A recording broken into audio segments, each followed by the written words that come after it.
WWE has sold its soul to TKO and the product has not been doing too good. Oh boy. And let me know your wrestling hot takes down in the comments below. It can be current day or it can be in history, and you'll have a chance of being in the next episode. I wouldn't say the product has fallen off to an extreme degree. There was a rumor recently that WWE are going to start doing less house shows because of this whole TKO deal. They don't really need to do them anymore, or at least not to the extreme degree they had been doing them. And on that front, I actually really like it because it means superstars are going to be able to get more rest. There's going to be less injuries and less burnout. But then on the other hand, WWE have become very focused on profits and breaking gates and records, and that has certainly made the product suffer in some areas. Like for example, the recent releases in WWE. If the profits are that good, then you shouldn't need to be making budget cuts and firing people unnecessarily, especially people that were prominent in TV storylines. It makes no sense. So in that sense, I do worry about it a little bit as to how far they will go with that kind of thing. But overall, I'm not going to hit the panic button just yet. I only care about wrestling because I hate Logan Paul. I don't even care about this professional wrestling shit. I'm just here to boo Logan Paul. Logan got shoes like that? Damn! WWE or wrestling in general doesn't feel like must-see television anymore, or is it just me? I disagree actually. Personally, I'm going through a bit of a wrestling renaissance where everything I'm watching is quite enjoyable. Raw, Smackdown, TNA, NXT, AEW. For me, I'm enjoying things from all those shows. But then when it comes to AEW, for example, I stopped watching the weekly shows for a while and just watching the pay-per-views. I came to realize that weekly television isn't always a necessary view. And even there for a spell, I wasn't watching Raw or Smackdown every week. And I think the beauty of the video package when it comes to a promo is that it catches you up. So to an extent, you're right, it is not must-see television. But if you really love professional wrestling, then yeah, you're always going to watch the weekly shows because there's always little things that they don't include in the video packages that you really want to experience, that you really want to see the full segment. Nakamura, Bella, and Styles should be where Rollins, Cody, and Roman are. I hate seeing my goats underutilized. Oh man, you just made me sad about Shinsuke Nakamura all over again. And even Finn Balor to an extent, but at least Balor has still been doing stuff. He's still been prominent, even though he's kind of been a side guy for a while. I still think there's time to go ahead and pull him back to where he was, because I imagine we are kind of in the sunset years of Finn Balor's career. He ain't no spring chicken anymore. Whereas with Nakamura, he came back, won the US Championship, and then he lost the US Championship and disappeared again. And it's really just been a stop and start thing for Nakamura that has been quite disappointing ever since he came to main roster. He should have been WWE champion, he wasn't, and then he had a bunch of forgetful mid-card reigns. And for Nakamura, it's one of the biggest wastes of potential I think I've ever seen.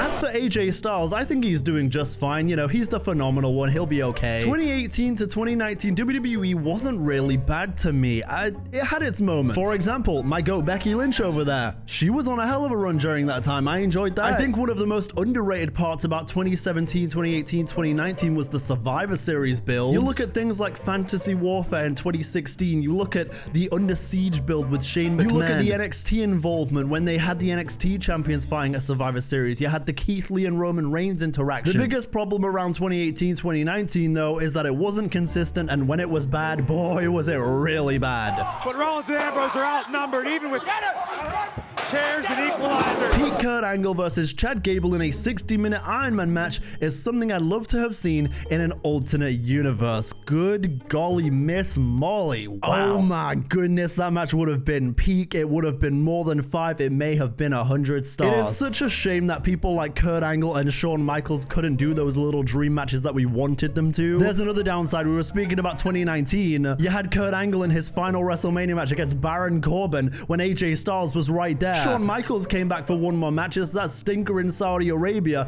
AJ Styles is right there. Hell, I'm talking about AJ Styles. You had Daniel Bryan there as well. What the hell were we doing? You know what? 2018 to 2019, absolutely. Kevin Owens versus Mick Foley would feed families. The spots and the story could be nutty. Oh my god. Proper nutty geezers like Mick Foley and Kevin Owens going at it. Ooh. But hey, at least when it comes to Kevin Owens, they fulfilled at least one dream match with Stone Cold Steve Austin, so I can accept it. Simple. all, the Montreal Screwjob was a work. Don't let Jim Cornette see this, Lamau. You know, I don't think it was a work, but if it was, bravo, gentlemen. Bravo, Vince Gilligan. What a hell of a work that is. That might be one of the greatest storylines I've ever seen in my life. Xena needs to get to the main roster. She's killing it. Xena, Xena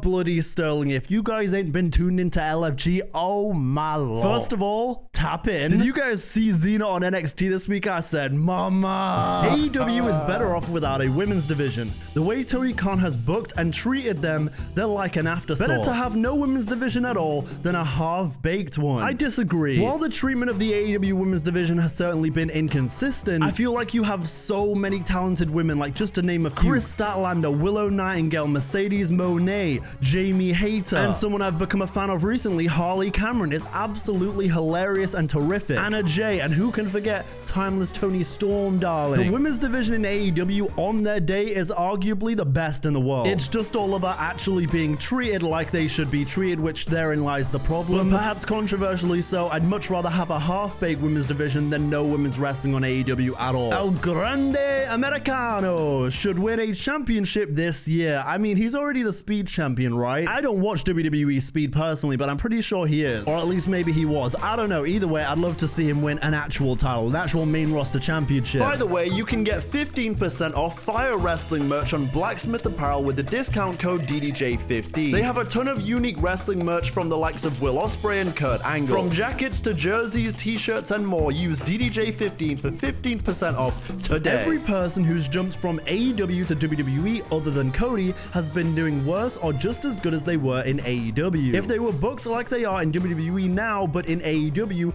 people would be begging for them to go to WWE due to their booking being so mid/bad.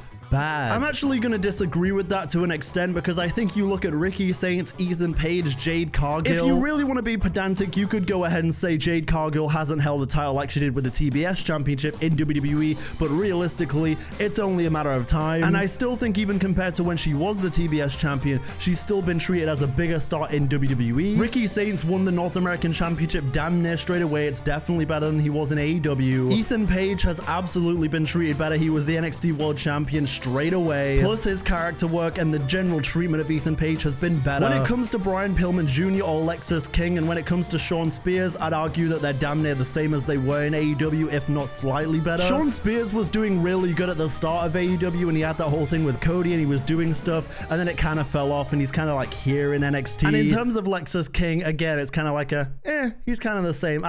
Finn Balor should have been the one to win the briefcase and cashed in on Drew at WrestleMania, not Damian. Do you know what? I love Finn Balor. I love the Damon, but I disagree. I think if Damian hadn't won Money in the Bank, if he hadn't become Senior Money in the Bank and cashed in, sure, it would have meant that Finn Balor would have had a World Championship reign again, and I absolutely need to see that. But then Damian Priest, unfortunately, would have fallen into obscurity. I don't think he would have been as well established as they did with him as Senior Money in the Bank or as World Champion. I think it did a ton for Damian Priest's career last year. And I think that's now why we can look at a guy like Damian Priest in the US title picture and say, okay, he's adding credibility because, hey, he was a world champion and he's actually done stuff on main roster. Not to mention, I'm a huge fan of Damian Priest and I think he is sorely overhated. But do I want to see Finn Balor with a world championship again before he retires? Abso-freaking-lutely. Roman Reigns versus Seth Rollins versus Jon Moxley would be a match I'd watch because I know Jon is in AEW, but if AEW invaded WWE, this match needs to happen. They all have history, they were all in the Shield, and it would be a great story. And also, I would want to see how the story is, since Jon never actually betrayed Roman Reigns, just Seth Rollins. Ooh, that would be good. I think it is inevitable that Jon Moxley goes back to WWE at some point. It makes no sense to me that he wouldn't go back at least for a Hall of Fame induction and one final run. There's 3 guarantees in this lifetime: death, taxes, and a Shield storyline being really strong, and I will be there. Really wish the Wyatt Six came back. I feel like they're a faction that can really change the vibe of Raw or bring some more star power to SmackDown. I am about to say something that not all of you are going to want to hear. I really am not a huge Wyatt Six guy. I tried my best last summer to get behind them and really like it. I just don't think it works. Individually, I can see the talent between most of them and I can see it working maybe eventually, but I fear that all of them are genuine release bait, and it would be one of those releases that would be incredibly shocking, but it wouldn't surprise me if it happened. For a second there, they had it. It was working with something. With the promos they were doing in that room with Bo,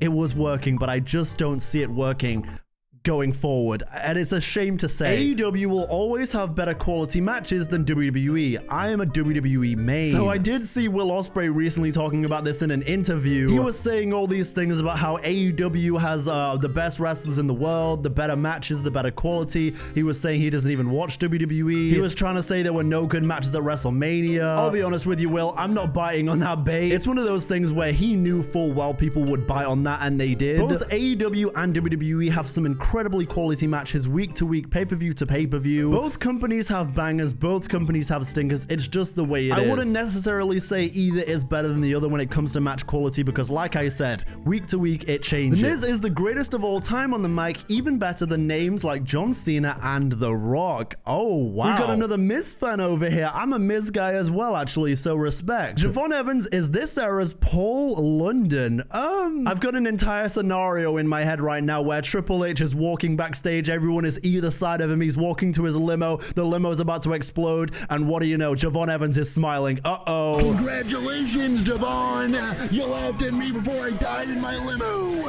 and now your ass is grass. Good luck. Bray Wyatt was No, he wasn't. I'm not entertaining it.